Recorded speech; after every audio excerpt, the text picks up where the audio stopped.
Friends, welcome to our channel. గుండె నిండా గుడి గంటలు సీరియల్ నెక్స్ట్ ఎపిసోడ్లో ఏం జరగబోతోందో ఈ వీడియోలో చూసి తెలుసుకుందాం. మనోజ్ని డబ్బులు అడిగిన రోహిణి అసలేం జరిగింది అని తెలుసుకోవడానికి ఈ వీడియోని స్కిప్ చేయకుండా ఎండ్ వరకు చూసేయండి. రోహిణి వాళ్ళ గదిలో ఉండి డబ్బులు ఎలా సంపాదించాలా, అతనికి డబ్బులు ఎలాగ ఇవ్వాలా అని చాలా కంగారు పడుతూ ఆలోచిస్తూ ఉంటుంది. అప్పుడే మనోజ్ డ్యూటీ నుండి ఇంటికి వస్తాడు.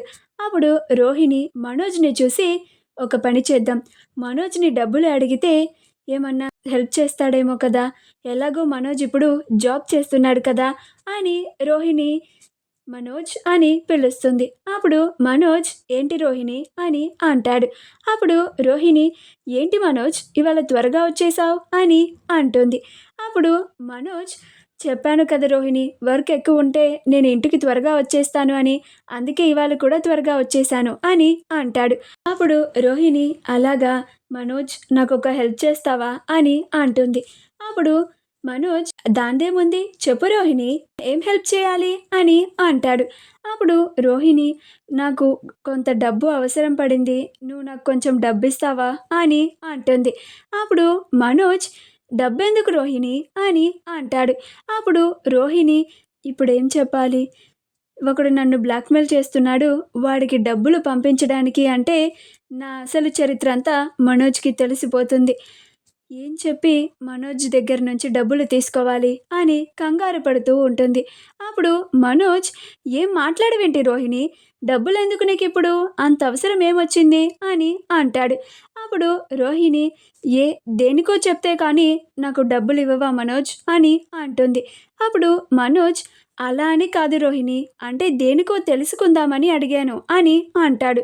అప్పుడు రోహిణి డబ్బెందుకో నేను తర్వాత సమయం వచ్చినప్పుడు చెప్తాను మనోజ్, నాకు ఇప్పుడు డబ్బు అవసరం చాలా ఉంది, కొంచెం నాకు డబ్బు ఇవ్వు మనోజ్ అని అంటుంది. అప్పుడు మనోజ్ సరే ఎంత కావాలి అని అంటాడు. అప్పుడు రోహిణి ఒక 10,000 కావాలి మనోజ్ అని అంటుంది. అప్పుడు మనోజ్ అమ్మో 10,000, అంత డబ్బు ఎందుకు రోహిణి నీకు అని అంటాడు. అప్పుడు రోహిణి ఈ 10,000 ఎందుకని ఏం చెప్పాలి అని ఆలోచించుకొని, నువ్వు జాబ్ ఎక్కడ చేస్తున్నావంటే నువ్వెలా చెప్పలేకపోయావో ఇది కూడా అంతే, నేను నిన్ను అర్థం చేసుకున్నాను కదా, నువ్వు కూడా నన్ను అర్థం చేసుకొని నాకు ఆ డబ్బులు సర్దుబాటు చేయి మనోజ్ అని అంటుంది.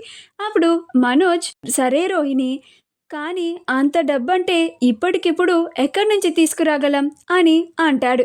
అప్పుడు రోహిణి నాకు అదే అర్థం కాక నువ్వేదో ఒక హెల్ప్ చేస్తావని నిన్ను అడుగుతున్నాను మనోజ్, ప్లీజ్ మనోజ్ నువ్వే నాకు హెల్ప్ చేయాలి అని అంటుంది.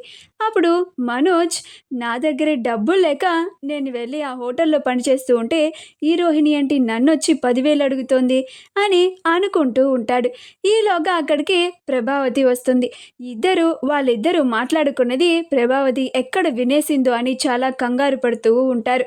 అప్పుడు ప్రభావతి వాళ్ళ దగ్గరికి వచ్చి ఎరా మనోజ్ వచ్చావా, చూసేమన్నా కావాలా, పాపం పని చేసి చాలా అలసిపోయినట్టున్నాడు నా బిడ్డ అని అంటూ ఉంటుంది. అప్పుడు మనోజ్ పంపించమ్మా తాగుతాను అని అంటాడు. అప్పుడు ప్రభావతి అలాగేరా అమ్మ రోహిణి, నీ నగలు రిపేర్ వచ్చాయన్నావు కదా, మనోజ్ ఎలాగో వచ్చేసాడు కదా, వాడికిచ్చి పంపించమ్మా, వాడు చేయించుకొని తీసుకొస్తాడు అని అంటుంది. అప్పుడు రోహిణి అలాగే అత్తయ్య అని అంటుంది. అలా ప్రభావతి అక్కడి నుంచి వెళ్ళిపోతుంది. ఇద్దరు అమ్మయ్య మేము మాట్లాడుకున్నది ఎక్కడ వినేసిందో అని ఇద్దరు కంగారు పడుతూ ఉంటారు. మా వీడియో కనుక మీకు నచ్చినట్లయితే లైక్ చేయండి, షేర్ చేయండి, మా ఛానల్ని సబ్స్క్రైబ్ చేసుకోండి, పక్కనే ఉన్న బెల్ ఐకాన్ని క్లిక్ చేయడం మాత్రం మర్చిపోకండి.